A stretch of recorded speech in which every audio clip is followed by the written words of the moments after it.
رسول اللہ صلی اللہ علیہ وسلم کو کیسے کیا نصیحت کریں. اور یہاں پر مانے کہ نصیحت ہے اللہ کے لیے اور اللہ کے رسول صلی اللہ علیہ وسلم کے لیے اور مسلمان حکمرانوں کے لیے اور عام مسلمانوں کے لیے. تو اس لیے یہاں نصیحت کا جو مفہوم ہے وہ کھرا ہو، خالص ہو، جس میں کوئی کھوٹ نہ ہو، کوئی ملاوٹ نہ ہو. تو اللہ کے ساتھ نصیحت کیا ہے؟ اللہ کے ساتھ نصیحت کیا ہے کہ انسان اللہ تبارک و تعالیٰ کو اپنا مالک خالق پروردگار مانے اور کھرے طریقے سے مانے، جس میں کوئی ملاوٹ نہ ہو. تو توحید کا قائل ہو اللہ تعالیٰ کے، اللہ تعالیٰ ایک ہے، عبادت کے لائق بھی وہی، اطاعت کے لائق بھی وہی اور لائق بھی وہی. تو اس میں کوئی کھوٹ شامل نہ.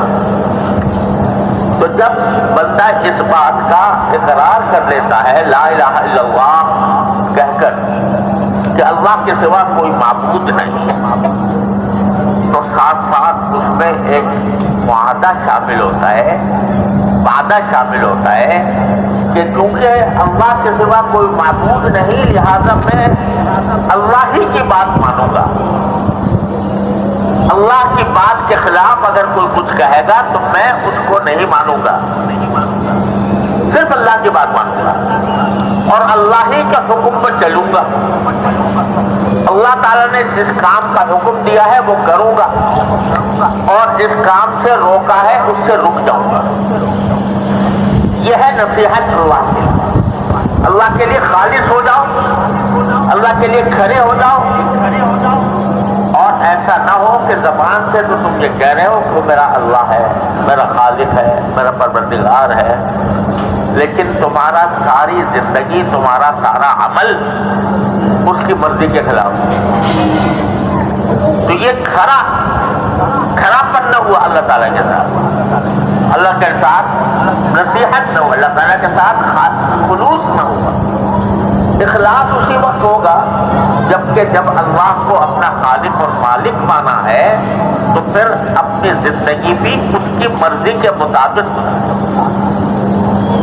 اگر زبان پر تو کلمہ ہے لا الہ الا اللہ اور عمل میرا جا رہا ہے ان لوگوں کے کافروں کے طریقے پر، غیر مسلموں کے طریقے پر، میرا اٹھنا بیٹھنا، میرا پہننا اوڑھنا، میرا لباس، میرا حلیہ، میری شکل صورت، میرا اعمال سارے اس کی طرف جا رہے ہیں. تو اس کا معنی یہ ہے کہ اللہ کے ساتھ نصیحت نہیں ہو رہی. اللہ تبارک و تعالیٰ کے ساتھ جو عہد کیا تھا وہ کھوٹا ہو گیا. سونے میں اگر ذرا سا بھی کوئی اور عنصر شامل ہو جائے تو وہ سونا کھڑا نہیں ہوتا. آپ نے دیکھا ہے سونے کے وزن ہوتے ہیں، کوئی 22 قیراط کا ہوتا ہے، کوئی 21 قیراط کا ہوتا ہے، کوئی 18 قیراط کا ہوتا ہے. لیکن کیا مانا ہے؟ جو 18 قیراط والا ہے وہ خالص سونا نہیں.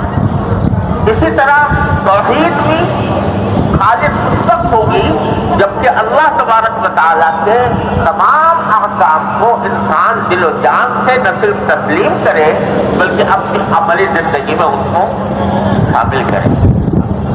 لہذا آپ نے فرمایا کہ 3 نام ہے نصیحت کا. نصیحت کس کے لیے؟ اللہ کے لیے. اللہ کے لیے نصیحت یہ ہے کہ اس کے حکم کو ساری دنیا کے احکام پر فوقیت دے کر انسان اس پر عمل کرے. اور اگر کبھی کوئی غلطی ہو جائے تو پھر اسی سے مانگے کہ یا اللہ مجھ سے غلطی ہو گئی، میں آپ سے مغفرت مانگتا ہوں، آپ سے توبہ کرتا ہوں. یہ ہے نصیحت اللہ کے لیے. نصیحت اللہ کے لیے اور فرمایا اللہ کے رسول صلی اللہ علیہ وسلم کے لیے. اور رسول کریم صلی اللہ علیہ وسلم کے لیے نصیحت کیا ہے؟ یہ نہیں کہ ہم جا کے حضور اقدس صلی اللہ علیہ وسلم کو کوئی نصیحت کریں کہ حضرت آپ اس طرح عمل کیا کریں یا آپ ایسی بات فرمایا کریں. یہ نصیحت تو ہمارے مقام کی نہیں ہے. ہم کہاں رسول کریم صلی اللہ علیہ وسلم کہاں. لیکن رسول صلی اللہ علیہ وسلم کے ساتھ نصیحت یہ ہے کہ رسول کریم صلی اللہ علیہ وسلم کو جب اللہ کا پیغمبر مانا اور اللہ تبارک و تعالیٰ کا نمائندہ مانا اور اللہ تبارک و تعالیٰ نے آپ پر کچھ احکام نازل فرمائے, ان احکام کو دل و جان سے تسلیم کرنا. میری سمجھ میں آئے یا نہ آئے, میں اس کا فائدہ محسوس کروں یا نہ کروں, مصلحت نظر آئے یا نہ نظر آئے. لیکن جب سرکار دو عالم صلی اللہ علیہ وسلم کا حکم آ گیا تو اس کے بعد پھر انسان اپنی چون و چرا ختم کر کے حکمت و مصلحتوں کے پیچھے پڑنے کے بجائے رسول کریم صلی اللہ علیہ وسلم کی سنت کی اتباع کرے. دیکھو ہماری مثال جو ہے وہ مثال کیا ہے, حقیقت ہے. جب اللہ کے بندے ہیں کہ نہیں ہیں, اللہ کے بندے, اور بندے کا کام یہ ہوتا ہے کہ جب اس کا آقا اسے کس بات کا حکم دے تو وہ بے چون و چرا اس کی تعمیل کرے. اگر آپ کا ایک ملازم ہے اور آپ نے اس کو نوکر رکھا ہوا ہے, آپ نے اس کو کہا کہ بھائی بازار سے ذرا 10 کلو گوشت لے آؤ, وہ کہتے ہیں جی کیوں لے آؤ, پہلے مجھے اس کی وجہ بتائیے کہ 10 کلو گوشت آپ کیوں مانگو. تو میں جب تک کہ آپ کی حکم کی وجہ نہیں سمجھ لوں گا اس وقت تک میں آپ کے حکم پر عمل نہیں کروں. تو کیا بتاؤ ایسا نوکر رکھنے کے قابل ہے؟ وہ تو اگر آپ کا کوئی نوکر ہوگا تو آپ اس کو کہیں گے کان پکڑ کر کہ تو نوکر بننے کے لائق نہیں ہے. یہ حق نہیں ہے کہ مجھ سے پوچھے کہ میں کیوں منگوا رہا ہوں. مجھے رکھا گیا اس کام کے لیے کہ تو میرے حکم کی تعمیل کرے. آپ اپنے ملازم کو, اپنے نوکر کو یہ حق نہیں دیتے کہ وہ کیوں کا سوال کرے. اب اللہ جل جلالہ یا اللہ کے رسول صلی اللہ علیہ وسلم اگر کسی بات کا حکم دیتے ہیں آپ کہتے ہیں کہ کیوں. آج یہ فتنہ عام ہے کہ جب کسی کے سامنے اللہ کا حکم بیان کیا جاتا ہے یا رسول کریم صلی اللہ علیہ وسلم کا حکم بیان کیا جاتا ہے تو پوچھتا ہے جی یہ کیوں حرام ہے, پہلے اس کی وجہ بتاؤ کیوں حرام ہے.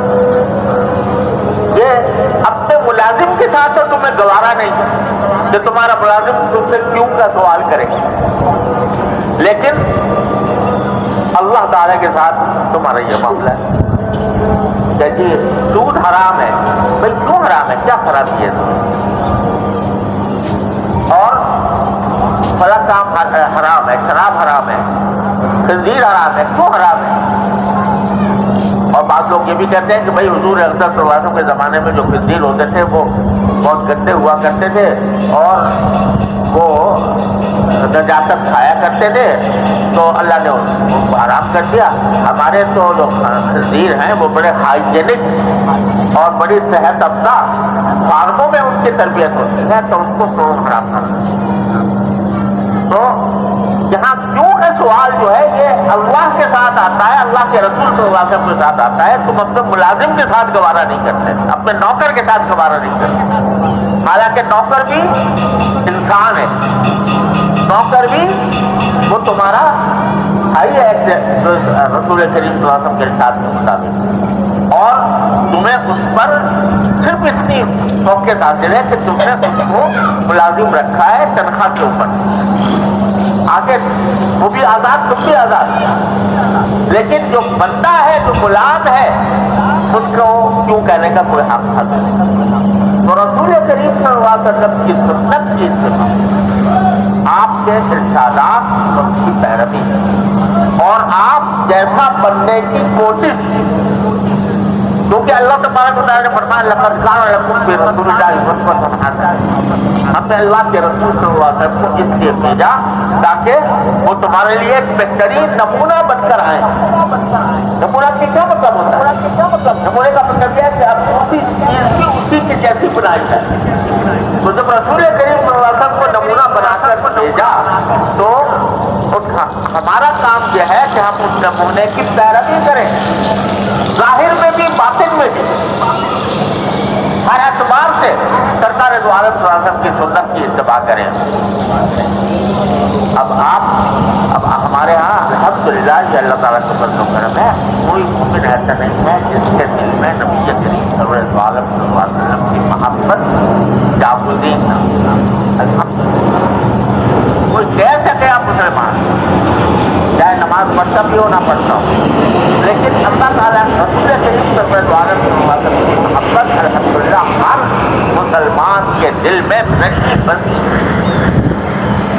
لیکن یہ بتاؤ، ایک طرف محبت رسول کریم صلی اللہ علیہ وسلم کی ہے اور وہ دل میں رچی بسی بھی ہے، لیکن کہتا ہے کہ محبت تو مجھے آپ سے ہے، لیکن طریقہ میں اپناؤں گا یورپ والوں کا یا امریکہ والوں کا، طریقہ وہ کروں، ضرورت بھی ویسی بناؤں گا، لباس بھی وہی پہنوں گا، اور ان کے جو طور طریقے کھانے پینے کے وہ طور طریقے اختیار کروں گا، اور جو ان کے تہذیب کے مغربی تہذیب کے جو اثرات ہیں ان کو قبول کر کے اپنی زندگی ان سے مناسب کروں۔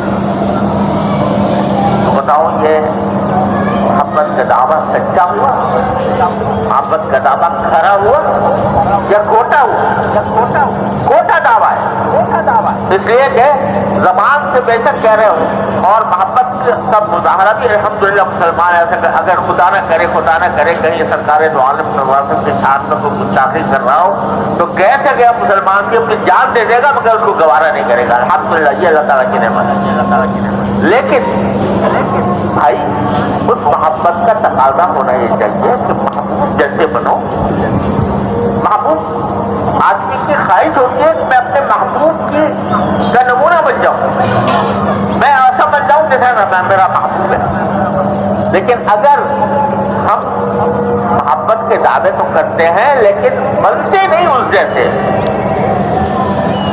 اس نمونے کے مطابق اپنی زندگی کو نہیں ڈالتے تو پھر یہ نصیحت نہ ہوئی اللہ کے رسول، یہ کھوٹ ہو، اخلاص نہ رہا، خالص نہ رہا، محبت خالص نہ رہی، سچی نہ رہی، کھوٹی ہو گئی۔ لہذا سرکار دو عالم صلی اللہ علیہ وسلم نے فرمایا کہ دین سارا نام ہے نصیحت کا، خالص ہونے کا، کھڑے ہونے کا، اور نفاق سے، ملاوٹ سے، دو عملی سے بچنے کا نام کہ زبان سے میں کچھ کہوں اور میرا عمل دوسری طرف ہو۔ تو یہ ہے فرمایا اللہ کے لیے نصیحت اور اللہ کے رسول صلی اللہ علیہ وسلم کے ساتھ لِأَئِمَّةِ الْمُسْلِمِينَ، اور مسلمانوں کے جو حکمران ہیں ان کے لیے نصیحت کیا ہے کہ ان کے لیے بھی کھرے ثابت ہو، سچے۔ کیا مانا کہ اگر وہ کوئی اچھا کام کر رہے ہیں تو اس کی اطاعت کرو، بغاوت نہ کرو۔ اگر وہ صحیح کام کر رہے ہیں تو ان کی اطاعت واجب ہے۔ یہ حدیث میں رسول کریم صلی اللہ علیہ وسلم نے جب کسی کو تمہارے اوپر حکمران بنا دیا جائے تو اس کے احکام کی اطاعت واجب ہے جب تک وہ کسی گناہ کا حکم شریعت کے خلاف کوئی حکم دے گا وہ واجب نہیں، لیکن جو شریعت کے دائرے میں اگر کوئی حکم دے رہا ہے چاہے مباحات میں دے رہا ہے تو اس کی اطاعت واجب ہے۔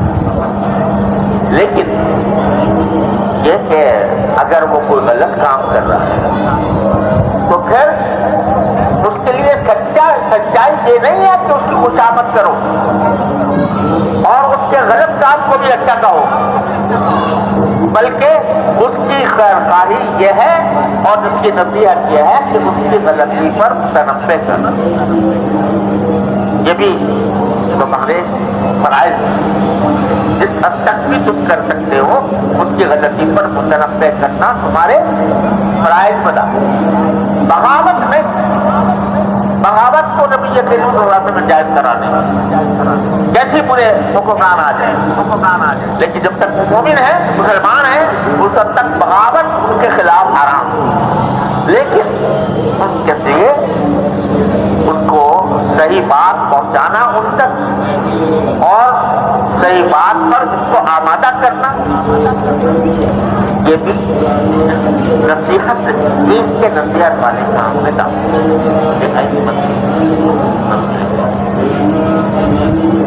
ایک حدیث اور ہے، میں رسول کریم صلی اللہ علیہ وسلم کی ذات بنتی ہوں کہ آپ نے فرمایا کہ اگر صاحب اقتدار کوئی بات میں بری لگے، اچھی نہ ہو، تو اس کو علانیہ رسوا نہ کرو، بلکہ تنہائی میں اس کو جا کر بتاؤ اور کو رکھے اس جذبے سے کہ یہ بڑی بات مان لے. رسوا کرنا مقصود نہ ہو بلکہ اس کو نصیحت کرنا مقصود.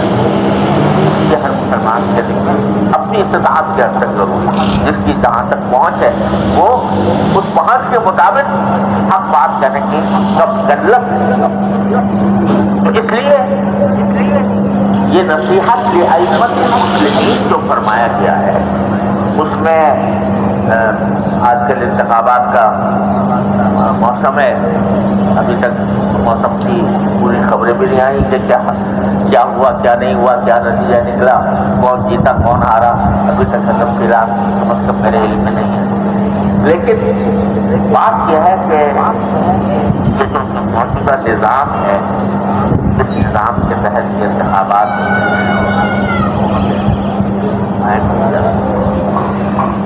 افسوس کیا ہے کہ ہمارے ملک میں یہ نظام خراب اور اس کے نتیجے میں اچھے لوگوں کو اوپر آنے کا موقع کم ملتا ہے اور جو لوگ گالی گلوچ کر کے ایک دوسرے پر تانے مار کر اپنے سب باغ دکھا کر چھوٹے وعدے کر کے وہ کامیاب ہو جاتے ہیں.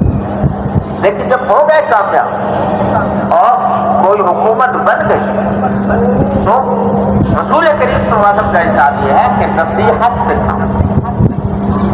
نصیحت کیا؟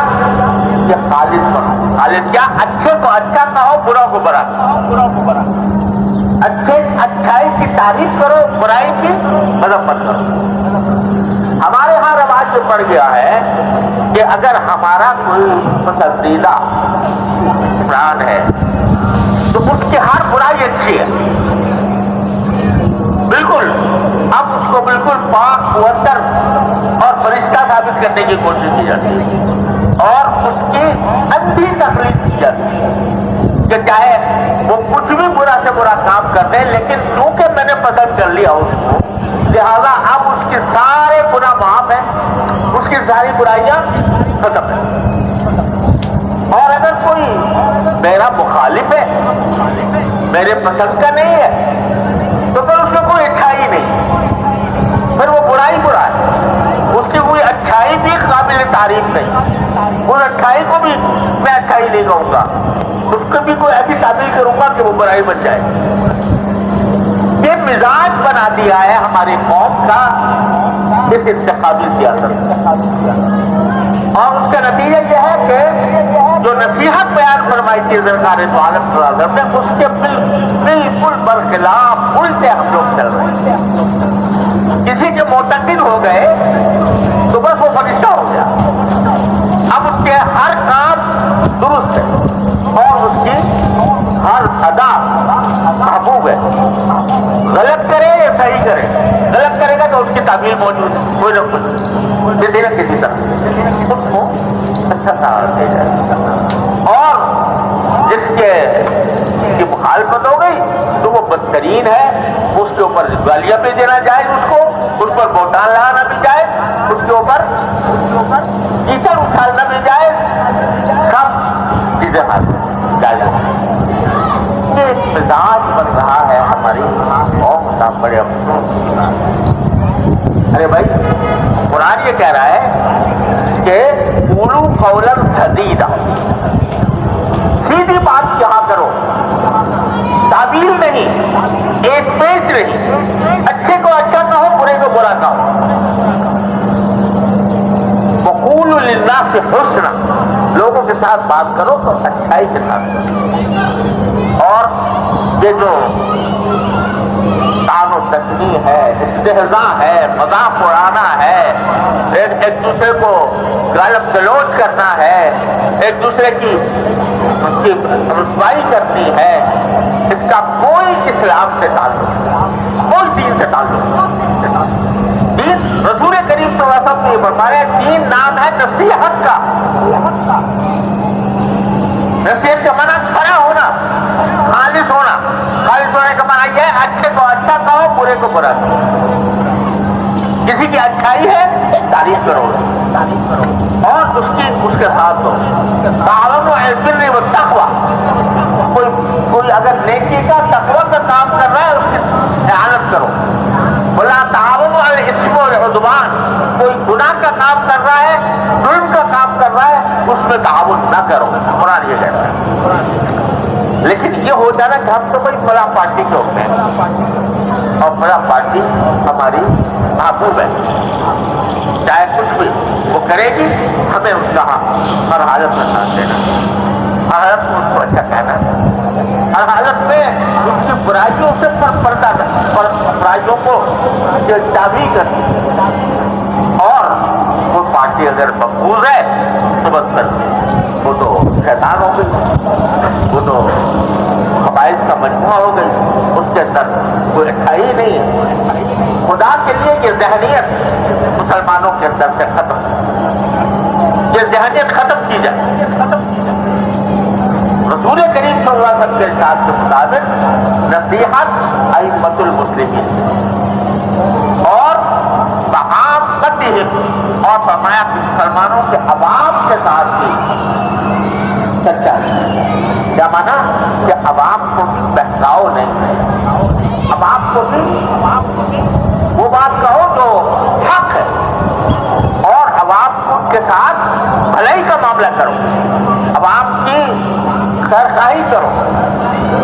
اگر کوئی مسلمان کسی تکلیف میں ہے، اس تکلیف کا ازالہ کرنے کی کوشش کرو۔ اگر کوئی مسلمان پریشانی میں ہے، اس پریشانی کو دور کرنے کی کوشش کرو۔ یہ ہے فرمایا، اب ذرا دیکھو پڑھ کر پوری حدیث کو، یہ دین نام ہے نصیحت کا۔ کیا مانا؟ کھڑا ہونے کا، خالص ہونے کا، کھوٹ نہ ہونے کا۔ اور وہ کھوٹ نہ ہونا، اللہ کے ساتھ بھی کھوٹ نہ ہو، اللہ کے رسول کے ساتھ بھی کھوٹ نہ ہو صلی اللہ علیہ وسلم، اور حکمرانوں کے ساتھ بھی کھوٹ نہ ہو۔ کھوٹ نہ ہونے کی کیا مانا؟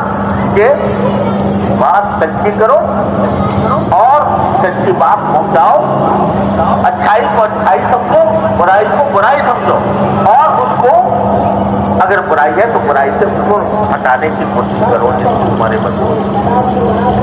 اور عام مسلمانوں کے ساتھ کھڑا ہونے کا معنی یہ ہے کہ جتنے لوگوں کے ساتھ معاملات ہو رہے ہیں وہ معاملات کھڑے صاف ستھرے ہوں۔ اگر کسی کے ساتھ کوئی سودا ہو رہا ہے، سودا صاف ستھرا ہونا چاہیے۔ اگر کسی کے ساتھ کوئی تعلق قائم ہو رہا ہے، وہ تعلق کی حدود واضح ہونے چاہیے، ساری خیریت کے مطابق وہ تعلقات قائم کریں۔ اور اگر کوئی تکلیف میں ہے تو اس تکلیف کا مداوع کرنے کی جتنی میرے بس میں کوشش ہے وہ پوری کر دینی چاہیے۔ یہاں مسلم کہاں اور ان کے ساتھ کرنا ہے تو بھائی آج ایک تو یہ بات کرنی تھی کہ یہ جو ہمارے معاشرے میں جو گروہ بندی ہو کر معاشرہ بچ گیا ہے، اس کو کسی طریقے سے ختم کریں۔ اور دوسری بات یہ کہ عام مسلمانوں کے ساتھ آپ نے کھڑا ہونے کا یا نصیحت کا حکم کیا،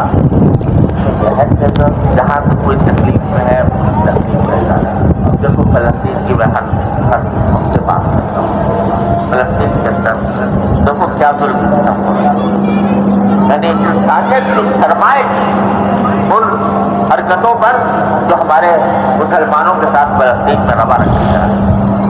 اور افسوس ہے کہ پورا عالم اسلام سارے حکمران خاموش، لیکن کم از کم ہر مسلمان کا یہ فرض تو بنتا ہے کہ اگر اور کچھ نہیں کر سکتا تو دو کام کر سکتا۔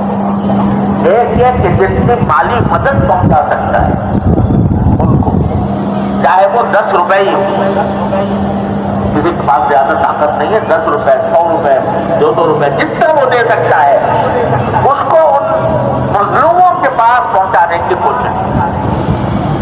یہ فرض تو بنتا ہے کہ نہیں بنتا؟ ہر انسان کے ذمہ، ہر مسلمان کے ذمہ۔ اور الحمدللہ ایسے ادارے موجود ہیں کہ جن میں اگر وہ پہنچاتے ہیں، ہم بھی الحمدللہ دارالعلوم کی طرف سے ہم نے یہ سلسلہ شروع کیا تھا اور الحمدللہ وہ جاری ہے، اور الحمدللہ بہت بڑی مقدار میں اللہ تعالیٰ کے فضل و کرم سے وہاں غزہ کے مسلمانوں کے لیے امدادیں پہنچ رہی ہیں۔ تو اور بھی ادارے ہیں جس پر آپ کو اعتماد ہو، اس کے ساتھ یہ کم سے کم اتنا تو کریں کہ ان کو مدد ہماری پہنچ جائے، ہماری مدد۔ اور دوسرے دعا جو ہے ایسا ہتھیار ہے کہ جس کی قدر ہم لوگ نہیں کرتے۔ یہ دعا اپنے ملک کے لیے بھی کرو، یا اللہ انتخابات کے نتیجے میں جو حکومت بنے گی، اے اللہ اس کو صحیح راستے بنا دیجیے، اس کو ملک و ملت کے لیے کارآمد بنا دیجیے، اس کو ملک و ملت کا کام کرنے کی توفیق عطا فرمائیے، اس کو دین پر چلنے کی توفیق۔ یہ ساری دعائیں اگر ہر مسلمان یہ دعا کرے، انشاءاللہ ہمارے حالات بدل جائیں گے، اور فلسطین کے مظلوموں کے لیے بھی اور مجاہدین کے لیے بھی کوئی مسلمان دعا سے خالی نہ رہے۔ اللہ تعالیٰ ہم سب کو